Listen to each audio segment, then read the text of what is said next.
This is my first attempt at a hexapod. How many days it take you? Good question. Over the course of around 2.5 weeks, I designed, built, and programmed this little guy. Not only to walk, but to make sounds. And do whatever the heck this is. I was inspired by the spider drone from Spider-Man PS4. Ugh, try saying that 5 times fast. But anyway, in the game, the drone can be remote controlled and can activate an EMP wave to disable bombs. Mine will not have EMP capabilities. So what does it do? Let's go ahead and dive into the robot's features. Starting off with the brains of the robot, this Raspberry Pi Zero 2. Once the project is finished, it'll have 3 main tasks: controlling the servos, hosting a Wi-Fi hotspot to connect to a future Android app, and also streaming video to that Android app. Muscle will be these Music MG90S servos, and even though they're dirt cheap, they're surprisingly good for an expressive and dynamic robot. Now with the most important components out of the way, let's start building this thing. Let's start with the base. The base went through quite a few iterations before I finally got it right. That's because it had to perfectly house quite a few sensors and components. Now let's get those prototypes out of the way and start assembling this robot. First up, we got this time of flight sensor. This will let the robot know exactly how far something is right in front of it, and it fits perfectly right in this top slot.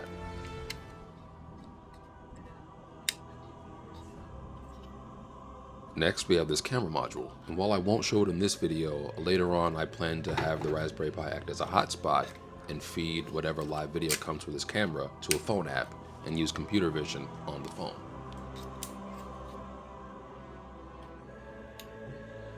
Here's a very simple LED voltage detector. I'll connect it directly to the battery so I can constantly monitor its capacity. By the way, this is the battery I'll be using, if you even care. This is necessary because LiPo and Li-ion batteries are very, very sensitive. If they overdrain or overdischarge, they become pretty much useless and can be dangerous to recover. Next up, we have this momentary push button, which I'll add near the end of the project so I won't have to go into SSH to activate the robot's program every time I want to use it. And I forgot to record it, but this is where the buzzer's gonna go, so the robot can make sounds and stuff. For mounting the servos, I took some inspiration from Vorpal. Take your MG90 servo, insert it, and it snaps right in. Then take the wires and feed it through one of these holes. And I did the same thing for the other 5 slots.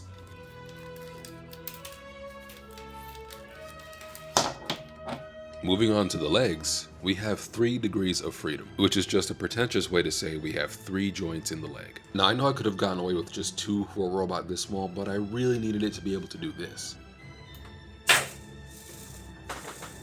Oh yeah, that's definitely worth wiring and paying for 6 extra servos. Now let's get these legs on. Now I still haven't connected the legs to the output gear of the servos because I want to put the legs into a position while the servos are at their 90-degree angle, or center. That'll give me an equal range of motion in either direction for all the joints.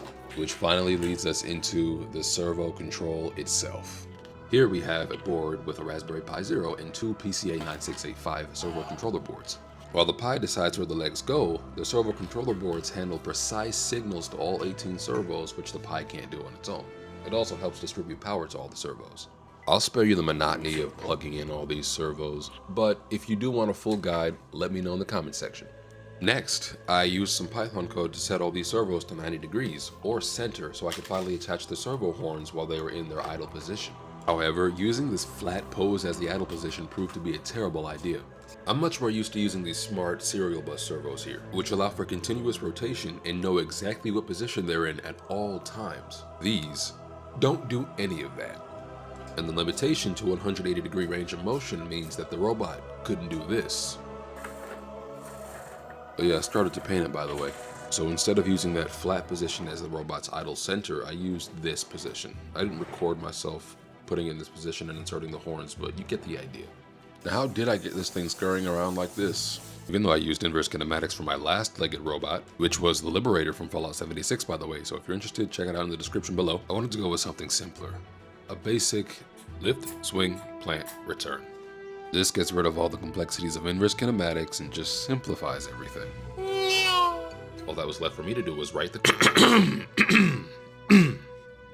All that was left for Claude to do was write the code, and we were on our way.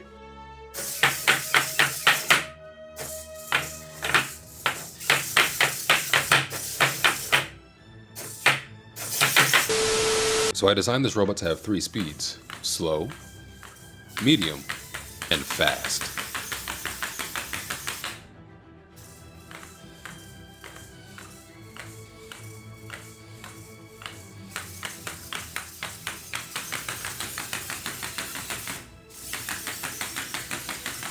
I was worried that since the legs were kind of short, it wouldn't have that spindly, creepy spider look, but it came out pretty well, especially since the feet kind of flare out whenever they take a step.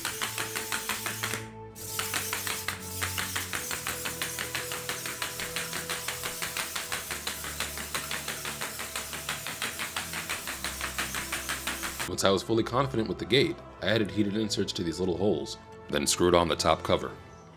For the dome, I wanted something that was quick and easy to remove, so I'd have quick access to the battery. Magnets were perfect for this. And to make it easier to print, I printed this dome in 2 pieces. Actually, there's one more thing. Even though I do like the sound it makes when it walks, having bare PLA at the feet is pretty bad for shock absorption. I printed these balls for the feet out of TPU. Should help improve grip too. With part 1 of this project finally complete, we can finally let the robot stretch its legs.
Well, that's all for this one. Hope you guys enjoyed the video. I had a mostly great, slightly frustrating time with this project, but it's still not done. As I mentioned before, I still plan to develop an app for this robot. And I also want to give the robot an automated object avoidance mode using the time of flight sensor. But that's about it. Don't forget to like, comment, subscribe, and stay tuned for part 2. And also, I'll put this on my Patreon once it's fully complete, so keep an eye out for that too.